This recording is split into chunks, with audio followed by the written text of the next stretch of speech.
All right. Welcome, everyone. I know that we are a little behind, but that is okay. We are here.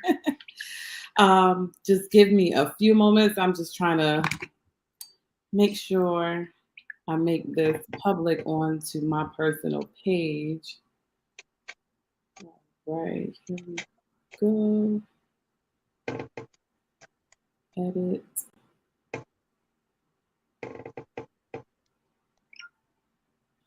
Right. And just sorry. This the part of technology that I don't like.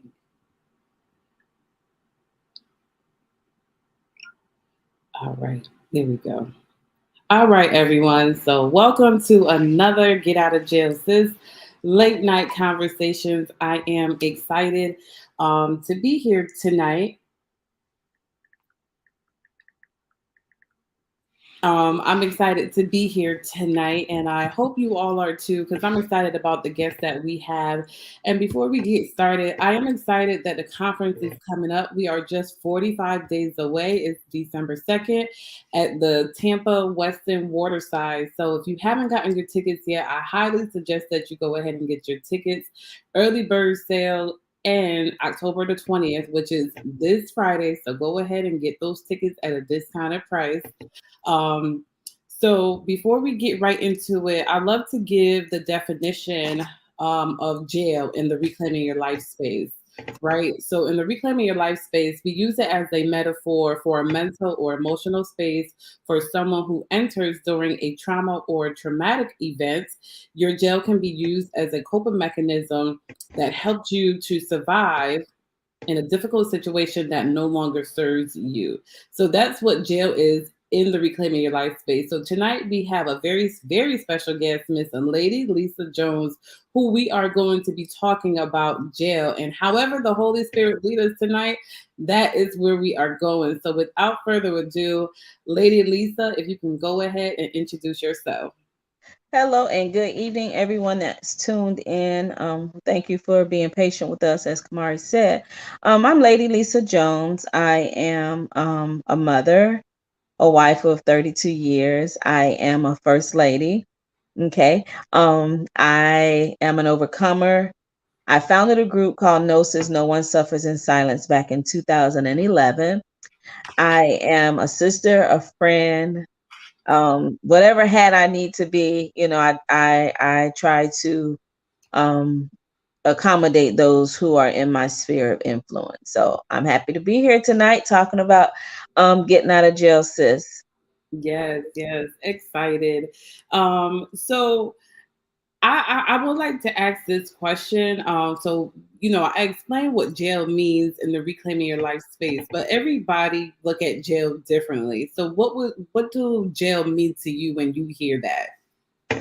For me, an emotional jail is a place that I would honestly say we frequent sometimes our traumas, going back into the recollection of our traumas, the memories, and not knowing how to get past them, the triggers, and those things that remind us of where we've been, but it's really not that permanent place of confinement in our emotions as um, it relates to prison, I would say. It's a place where we're aware of what's going on and we have time to adjust our emotions. And if we're not careful, that temporary feeling or emotion can become deep rooted into something much more deeper than just that temporary situation. One of the things I often think about in this setting, if you're asking about what jail is, the Bible tells us to be angry, Mm, but sin not. And so a lot of believers really get, you know, in a bind because they get angry about things or something mhm. happened and it wards for the emotion of anger. But then if they don't deal with it immediately, then that anger becomes deep rooted into something much more deeper revenge and rage and unforgiveness, bitterness, and those things. So for me, jail is that it's still that place of consciousness, knowing that, okay, I shouldn't have this emotion. I Mm-hmm. know what to do with this emotion, but right now I'm choosing to sit in this emotion. Mm. See, that's that part. I think a lot of us, we tend to sit in that emotion, and we sit in that emotion longer than what we should have. And you had mentioned about triggers. So, what would you say about people who, how would I word this? They're in jail, but then because of a trigger, it then it then bring them into prison, pretty much. It's like this, okay? Myself personally, I've been in jail before. The craziest experience I could personally say. And spiritually, I've been in prison. Hmm. Physically, I've been to a prison to visit, and I've also been to a prison for mentorship. Totally different because I have the opportunity to leave. However, when a person is in prison, that's a long-term situation. And in our emotions, like I said, when we become angry, the Bible say be angry but sin not. When we're in that place of anger, it's like my husband always say that offense is an invitation, not a subpoena.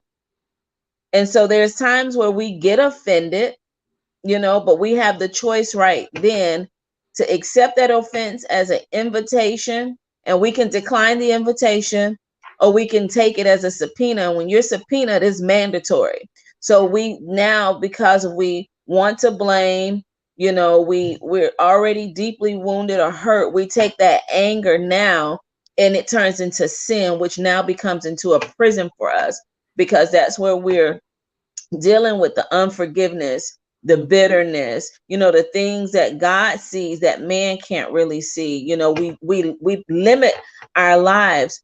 And so in that place, where those triggers are, I would say the triggers can be one of those things where we know that, okay, if I respond to this one way, this is going to be my consequence.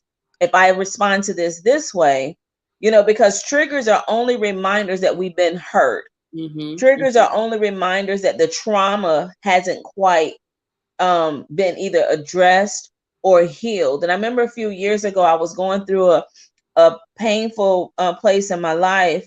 And one of the apostles, she told me, she says, honey, trauma does not self heal. Mm. And that was a eye opener for me, because as a believer, we're thinking, okay, as we're going through the process of sanctification, we're going through the process of consecrating our lives, these things are supposed to heal, but we have to make choices to heal. We often say, oh, time heals all wounds. It's not true.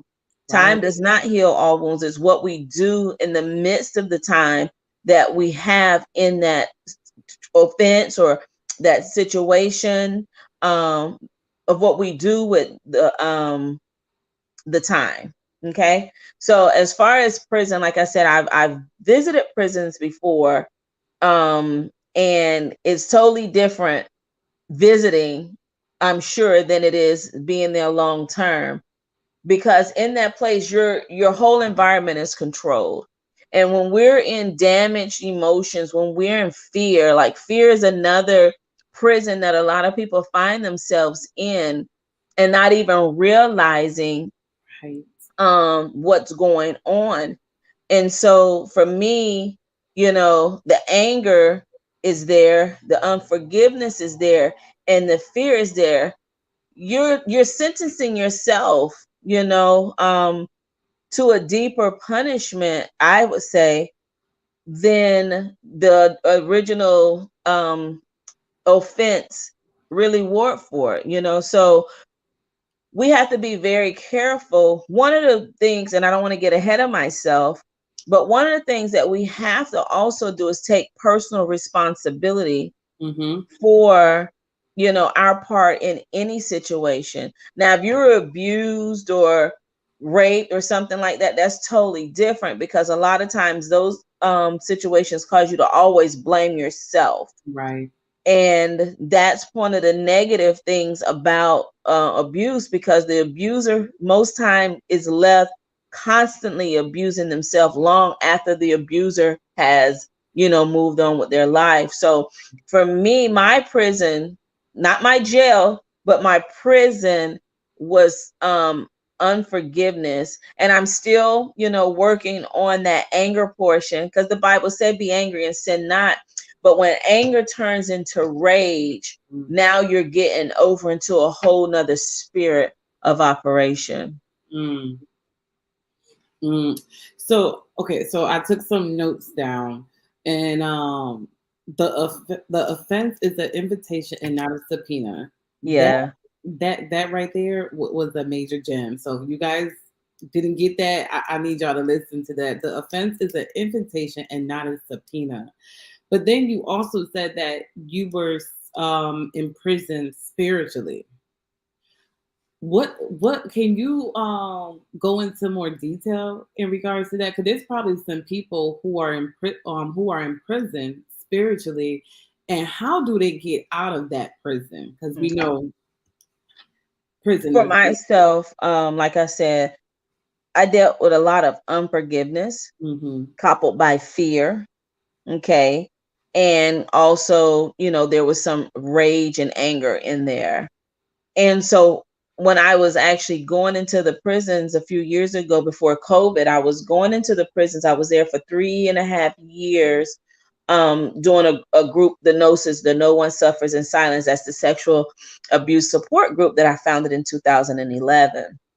Mm. And so, well, actually, I started in 2011. It was behind this working in itself before then, but nevertheless, um, I remember talking to the ladies there, and I told them, I said, the only difference between you and I is that at the end of this session, I get to get out of these gates.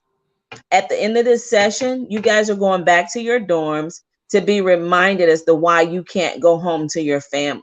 Mm. When I leave here, I can go home and choose to take a shower, eat what I want to do, go where I want to go. You guys have to go back according to the rules and regulations and the restrictions that are there. I said the only difference between you and I, you have a uniform every day that reminds you that you are ward of the state. I can change clothes and look like however I want to look like when I leave here. I say the only difference, and I was telling them the differences between them and I say the only difference is you got caught. I never got caught. Mm. I said, but I said one of the biggest things is I don't have on a uniform to indicate that I am a ward of the state. I said, but when I leave here, I see a lot of people who are incarcerated but don't have the outfit on. Mm. So I began to show them how our emotions can imprison us, how fear can keep us in a holding cell, that solitary confinement, fears of rejection, fears of abandonment, fear of being alone, all these things. That's like an isolated, solitary confinement, because of the simple fact that sometimes we think and we entertain lies about ourselves.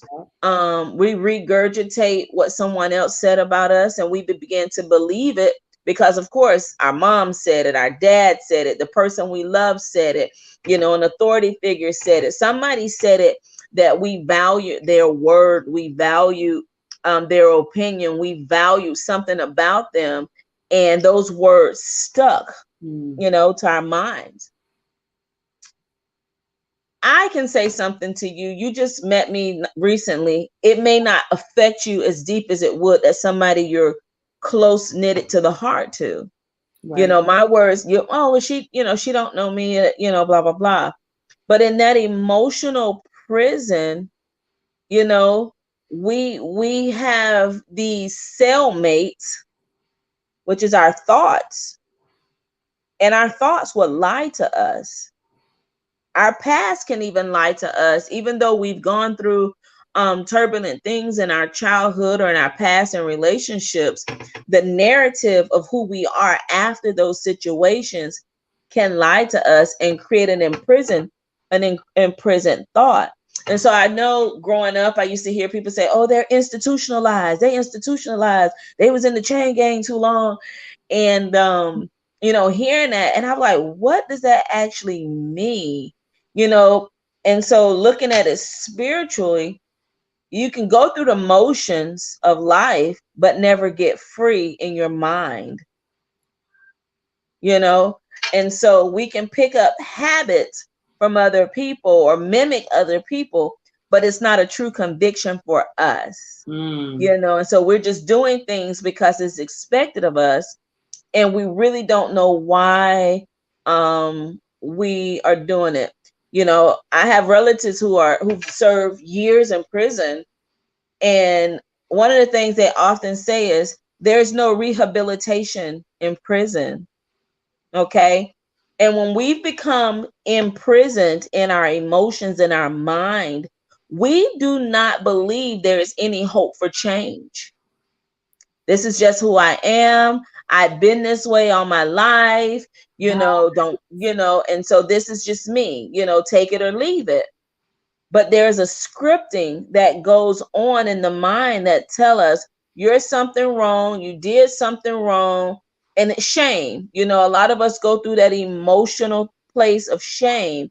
And I often, when I was talking to the women, I said, you know what shame is? Shame is like invisible shackles, Mm. and it keeps bringing you back to your past. Right. And so um again, like I was telling the women when I was doing my class, in the prison, although you are ward of the Florida State Prison, you can still be free in your mind. Okay. There's a difference between being physically incarcerated and restrained, and there's another difference between emotional restraints and incarcerating, thoughts. Signs that a person is incarcerated in their mind is negative self-talk, Yep. you know, of course, fear, doubt, and unbelief, anger, anger, um, another thing, unforgiveness, bitterness, Yeah. and Mm-hmm. then also dealing I said fear, right? Because Yes. that's a big one, fear and regrets. And I often tell people, two of the biggest things in life is fear and regret. Fear of moving forward in the future, and regrets of what you've experienced in the past. Okay. And so in that process, we get robbed every day when we regret the shoulda, coulda, wouldas. That's our cellmates. Right. Our cellmates are the shoulda, coulda, wouldas, and it keeps us comfortable in the incarceration. Mm-hmm. Mm-hmm. See, and we don't uh, we don't realize that we are prisoners in our own mind by No. the fear, the shame, the negative self-talk, the just being negative, or even to say, oh, that's just who I am. I'm not going to change. They don't realize that's you being a prisoner in your own mind. And as you were speaking, what just kept coming up for me was that this is why the Bible says, be transformed by the renewing of, do not be conformed to this world, but be transformed by the renewing of your mind. And it's so important because like God know what he was saying when he wrote that, because we gonna go through some things, but we always have to be transformed by our mind. Because like you said, if someone says this about me, technically I have the option if I want to receive that and let those seeds, how I say, fester and plant in my head, or do I want to uproot them and change the way that I'm thinking about myself? Yeah. But if you don't know you're thinking that way about yourself, then who's it to say that you need to change? Mm. Because we're all right in our own eyes. Every man thinks that they are right in their own eyes. Right. Okay.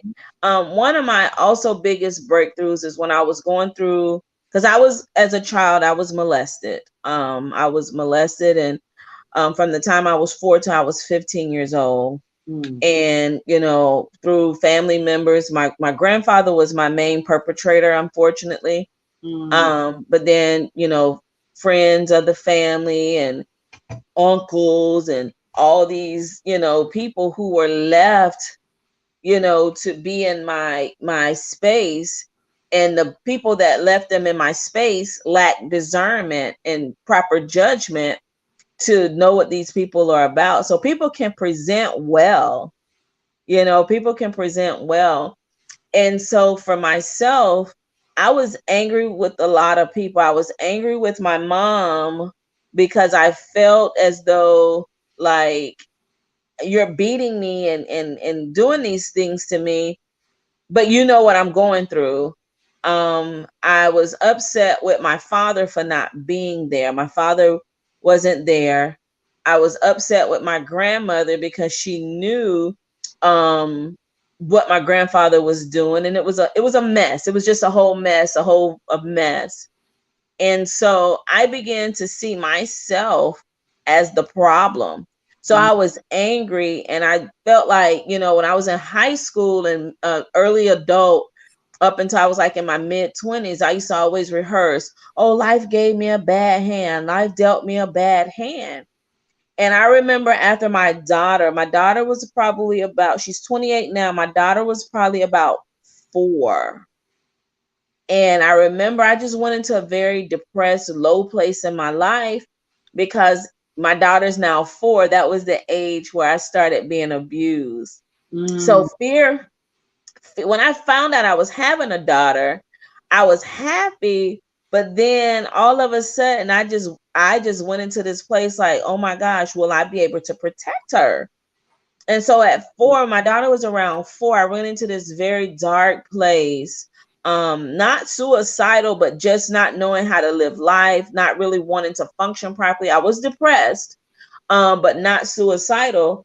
And so I remember listening to this lady. She was on John Hagee's um on one of the John Hagee show, and she gave her testimony about being a pastor's daughter and going through the sexual abuse with her father and all this other stuff. And I'm saying to myself, okay, so I'm not. And then hearing Joyce,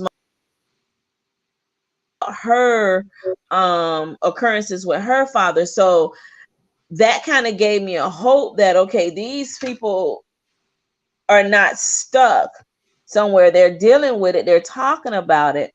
Right. And so I remember I got in my car, and my husband had just got in from work, and I just needed that escape, that break, just to get away.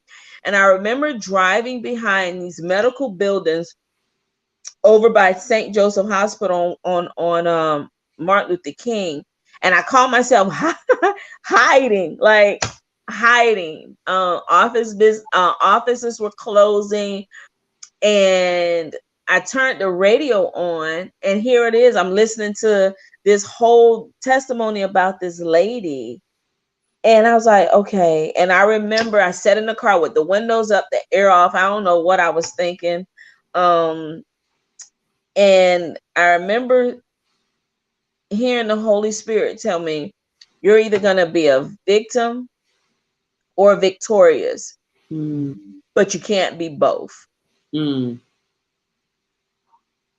And so at that moment was my awakening, like, you can either choose, which wasn't a good thing, to wallow as a victim Right. as what happened to you and keep rehearsing it from a victimized place, or you can take what the enemy meant for your evil and turn it around for good. You can Yeah. take this moment and transform your mind and your life and learn to stand. Now, Mm. again, when things happen to us, it don't always feel good. No. Okay. But it will work out for our good. Come on. And so that moment, I saw myself as a victim. And I remember, if you show yourself as a victim, people are going to keep victimizing you. Mm-hmm. And so I turned my car on because now I'm getting hot and sweaty. I remember turning my car on and I kept saying, Lisa, you gonna either be a victim or you gonna be victorious, but you can't be both. And I'm just rehearsing this all the way home now because it's like I'm gaining strength. And I remember I was triggered, a few weeks after that, concerning my sexual abuse and the traumas, I was triggered. And so God knew ahead of time that He needed me to get into my mind. You're going to either be a victim to what happened to you, or you're going to be victorious and turn what happened to you around. And so I had this trigger that happened. And I remember saying, nope, I am not going to start victimizing myself and Mm. pick up where those who abuse me left off. Mm. I said, nope, I am not going to keep giving my abusers this type of power. That's right. I didn't know what I was saying, but I knew I had to open my mouth to say something in my atmosphere, because it's like, you ever been in a place where the walls feel like they're caving in and talking to you? Mm-hmm. At that place, I did not know where I fitted in life with God and what God was trying to do. So that prison for me, I would kind of say that my day of parole came when I realized that Mm-hmm. you cannot keep operating as a victim. Now, did I overnight become strong? No, there was a process. And I think what happens is, as soon as we address situations, as soon as we touch situations, it's supposed to be magically Yep. disappearing. Yep. But we have, like you said a few minutes, we got to renew the mind. Mm-hmm. How do we see ourselves? How do we think God see us? How do we see other people? How do we think other people see us? Mm-hmm. Because if we're not careful, that will feed into a whole victim mindset as well. And Right. so there was other um things that I dealt with coming out of that place of being a victim, but it also comes into knowing who you really are. Right. So like I said, the Lord, the Holy Spirit told me, you can either be a victim or you can be victorious, but you can't be both. So Mm. my unforgiveness unknowingly still made me a victim. Mm. Walking around because I felt justified. I felt justified to be able to have this emotion because I was a kid experiencing this abuse. I didn't ask for that. So Right. I felt justified with my unforgiveness and my anger at that time, not realizing that I was walking the mile. I was walking the green mile. I was walking myself into a lifelong prison. Mm. And we don't like the process of healing because it's not a quick fix. It doesn't happen right away. Right. And I think a lot of people they deter from healing because they have to then confront the traumas and what have taken place in their life. And it's not comfortable, but in order to heal, these are the things that you have to face, because like you just said, you can't be the victim and be victorious. Like you have to have either Yeah. one. You can't Yeah. be both. And that is so important because it's so easy where it is easier for someone to sit in their funk and to think all these negative thoughts, but it's so hard for them to unlearn everything that was told to them and to make that effort, that positive self-talk is it's hard for people to do that. And especially, and not even to say I commend you, but when you realize when your daughter was 4 and you became depressed, but you realize why you became depressed. Some people won't even realize and will stay in that depressive state for years and years and years. And then we're passing this thing on to our children. So now, when our children have children, they get to it would have been a repeated cycle. So, right there, it's like not it like it is. You broke that cycle of that continuation in your family. And I don't think we realize how much spiritually this thing runs so deep, you know? It it like every time I have these conversations with you women, it just God just opened my eyes and I'm like, this thing is so deep, you know, like we don't realize like we're in jail and everybody jail is different. Everybody's well is different. I really truly believe like in this season, God really wants all his people to be healed because there's work for us that we need to do. We need to be healed. We need to overcome these things because even though what the enemy try to do for bad, God is going to turn it out for good and in our favor. Have you ever watched the show? And I like it comes on A&E. It's called 60 Days In. No, I don't have cable.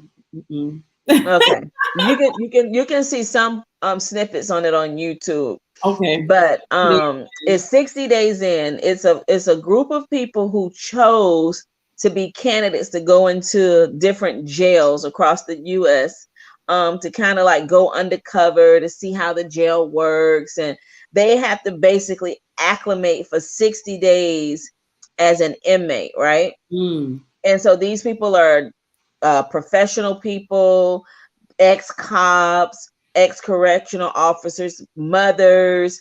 Like they come from, different walks of life. So they, go on this show and they have to stay in this jail, whatever jail they assign them to, for 60 days, right? So they have these little warning signs. If they want to get out, they'll, do a little something like this to alert whatever, signal they give. But these people become absorbed with what goes on in jail. They literally have to take on a persona that's not there. So Mhm. they may say, hey, Kamari, you need to go in as and they'll give you a script of who you're supposed to portray and your fake charges and all these other things or whatever, right? So they go in there for 60 days and they have to go the whole 60 days. I don't know if they're getting I don't know really what the full compensation is, but before they get into the system, they got this whole strategy and mindset of what they gonna do and how they gonna survive for these 60 days. Mhm. Meanwhile, once they get in there, it's a whole different ball game, I can only right? imagine. Hmm. And I say that in this way because life will sometimes call us to take on scriptings, thinking, oh well, I can, I can do better than her, I won't absorb this issue. And so now I gotta pretend to be somebody that I'm not, Mm. And we right? do that all the time. But we're incarcerated. You're incarcerated. You are 60 days in love, regardless of how you try to fantasize about going home. You're now locked in. Right. You can't move. You do everything the prisoner does. And so I think sometimes when we're looking onto somebody else's life and we take on this role to impress them, or we don't know who our true identity, we slowly become incarcerated and become part of what's affecting us. Okay? And so a lot of people think they're stronger than the intents of being bound. Oh, I would never. I personally probably would never volunteer to go into a jail Not for me 60 neither. days. You sit, you sleeping on the cot just like these people. You're eating, you're not getting any special meals, you're not getting any special treatment. And God forbid if a fight break out and they fight, one of the inmates actually got, well, anyway, but this is the point that I'm making is this. We try to acclimate in environments, okay?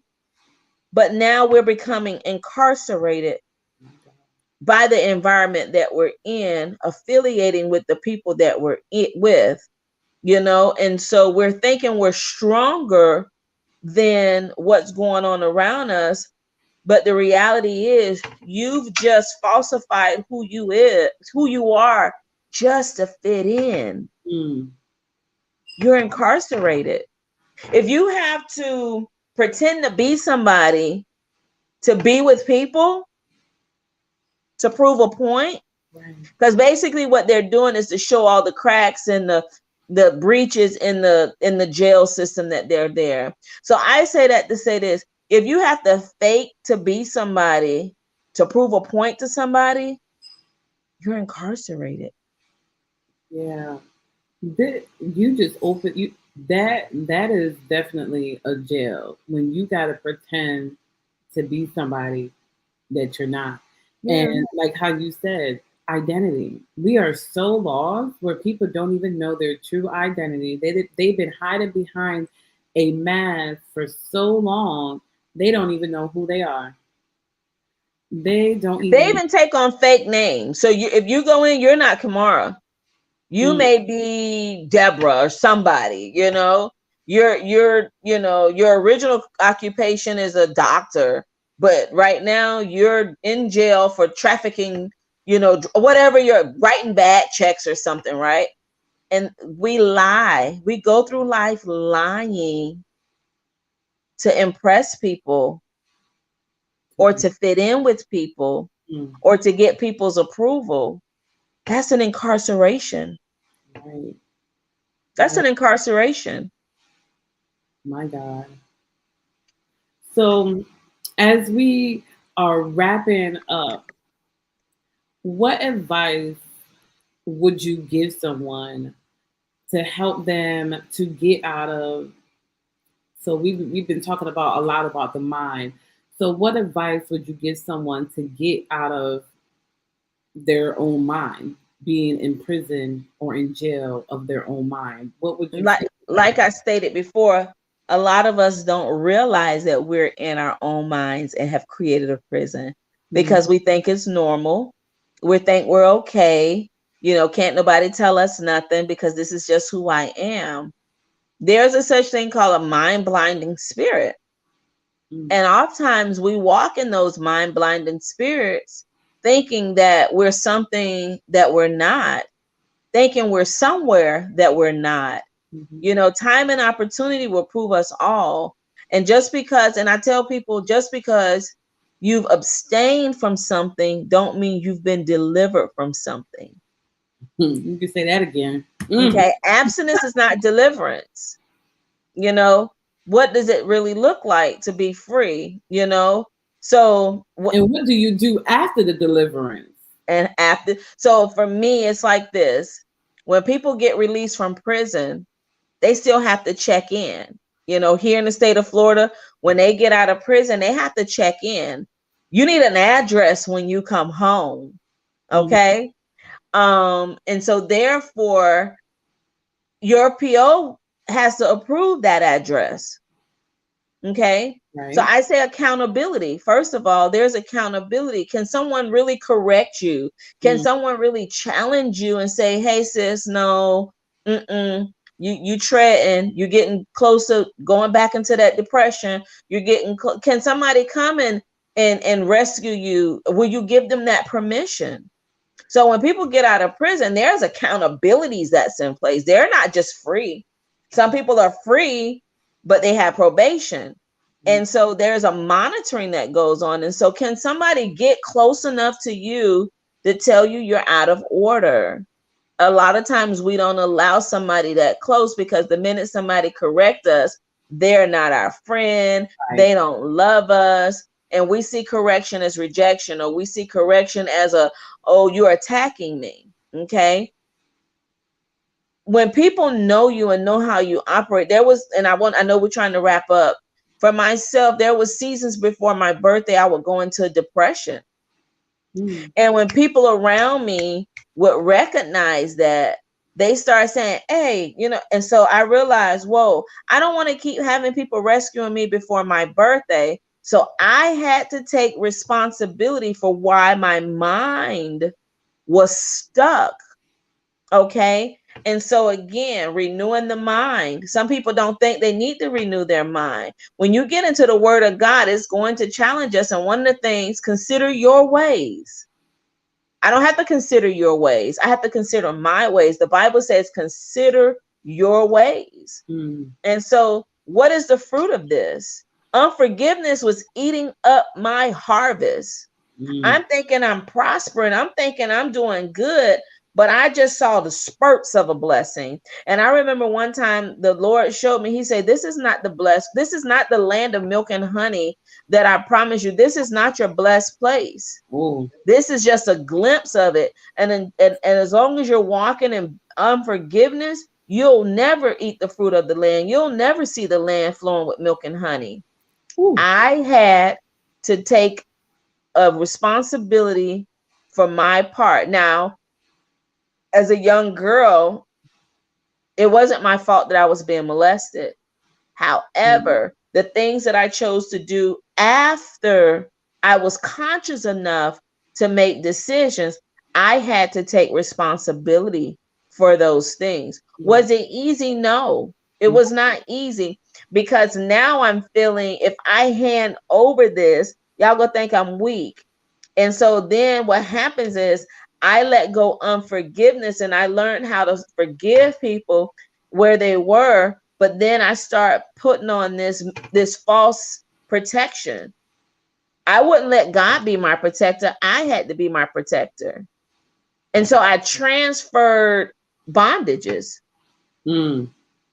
So I went from one prison, I had a hold on me, and I had to go to another prison. I just had somebody tell me, somebody that they knew was supposed to be getting out of prison, and there was a hold on them from another state. And as soon as they got out of this prison, that state put that warrant out, and they got picked up. And see, if we're not careful emotionally, okay, we'll be released from one prison, but our mind has a hold on it, and we'll end up in another prison somewhere else, Wow. thinking we're doing good, excited about being released, but we're still not free. So a lot of believers transfer their strongholds, and I was one. So I let go of unforgiveness, but then I held on to anger, because that was my protective mechanism. Mm. Okay. I held on, and I'm still, you hear me say, I held on to it, because we have choices of what we hold and what we don't hold. Remember, I said earlier, my husband has always said that offense is an invitation, not a subpoena. We Mm. can choose what we hold on to. And Right. if our minds are not right, we'll hold offense to everything. Okay. So walking out of that is not going to be, oh, I'm done with it. There's going to be layers. There's going to be temptations. There's going to be triggers. There's going to be words that was said before, how we're going to respond later. But most important, we have to realize that God sees us. Mm-hmm.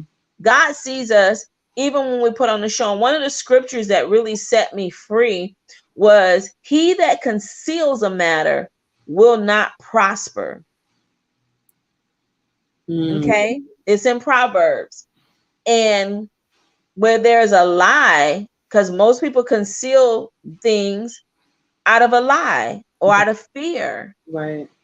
And we won't get ahead. So unforgiveness was eating up my harvest. And the Lord told me, you're not free to enjoy the blessing because of unforgiveness.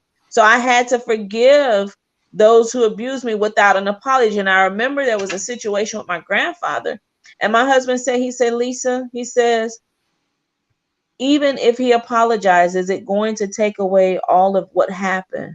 Right. I said, no. He said, well, don't sit there and hold yourself hostage waiting on an apology. Jesus.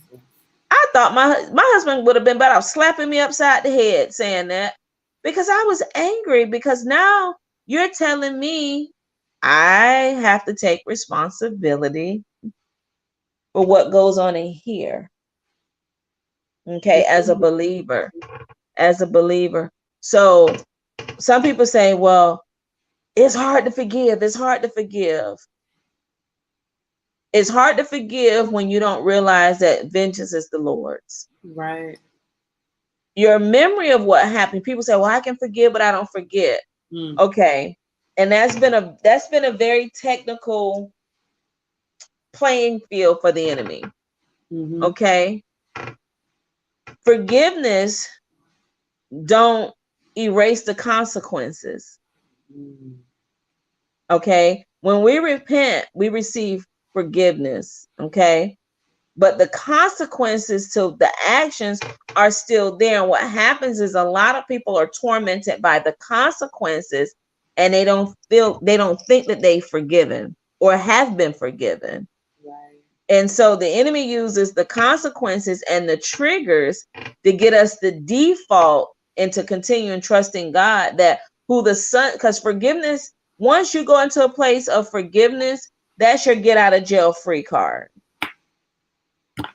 Okay. So once I said and the shackles broke, to be honest with you, the shackles broke, and there was shame that was governing my life. And I remember, walking around shame, because how do I share my story? Mm. And when I let go unforgiveness, shame, I start having to deal with shame. And when I started dealing with the shame, which was all out of fear, fear was the governing, like the warden, Right. controlling my every movement. And so that shame, that invisible shackle in my emotions kept bringing me back. I am something wrong. I am something wrong. I am something wrong. What's wrong with me? You know what I'm saying? My abusers and whoever else is going on about their business, but there's something wrong with me. So there's layers to the process, but you have to be willing to participate in each level of it. Right. And change is a fearful place, It is. because we're familiar with our past, we're familiar with our experiences. Mm-hmm. But when you trust God and is waiting for change, what does that look like on the other side of that fence? What does it look like to now be free? Okay. When they say, Jones, your release date, end the sentence, let's go. Wrap it up, let's go. Right? What does let's go on the other side of this fence that I've been incarcerated really looks like? And that's when fear wants to try to come back in and cause you to reoffend. Because Mm. at least I know, I know how I am. I don't deal with people. I don't trust people anyway. But to be free, you have to trust a whole new system. Right. Right. And the system is not what man thinks, it's what God thinks. Mm. Yeah. Yeah. I can go because, like what you said, reoffend. Right? Is it? We can reoffend and go back to that prison because that's comfortable. I know what I'm gonna get if I'm in prison. Like they say, you get three hots in a cot. Yep. You're going to get three hots in a cot, you Right. know? And so, when even in that mindset, you know, I know how to get people up off me, you know, I know how to. And so you learn how to function in a dysfunctional environment. And I've often said there is a benefit in dysfunction. Mm. Okay. Certain levels of dysfunction can be fun, but at the end of the day, it's dysfunction. Mm. And a lot of us, if we don't see it, we blame everybody else for and that's why I said we get into self-sabotaging behaviors. That's a whole nother prison by itself. It sure is. That's a whole nother prison by itself. Yeah. Yeah. Well, the two things that I caught for you guys to help you to get out is the accountability that we need to find someone who is going to hold us accountable. But at the same time, you have to be receptive to what they're saying and to take responsibility to make change.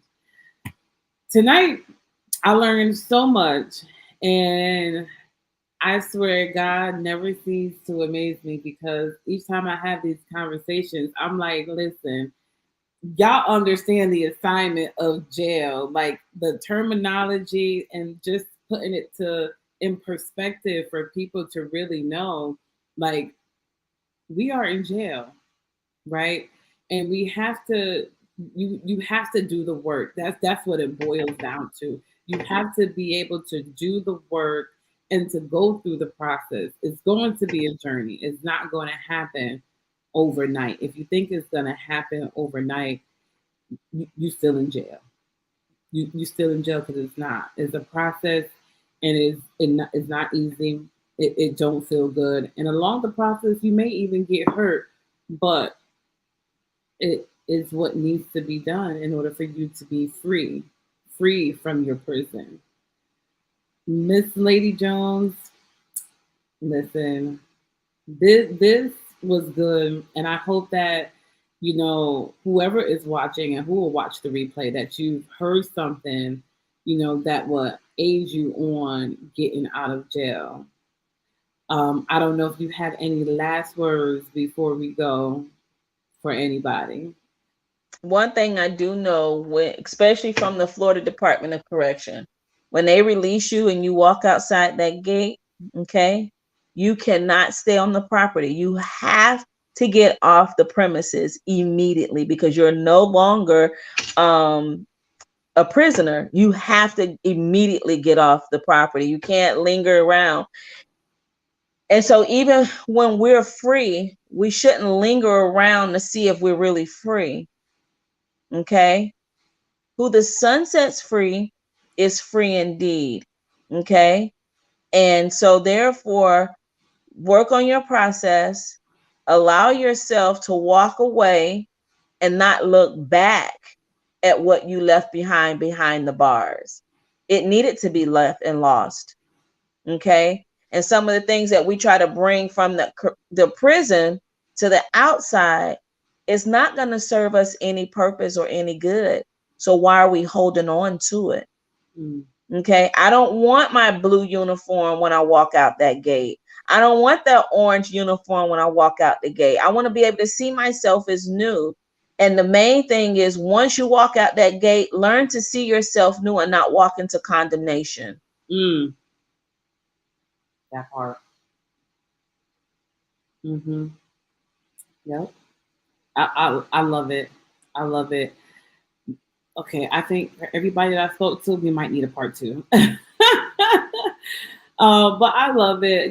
Thank you for your time. Thank you for, coming on here and sharing with everybody, about the emotional prison and just us being a prisoner in our own mind. Again, thank you so much for your time. Um, Thanks for having me. yes. I don't know if anybody had any questions. I don't see anything in the comments.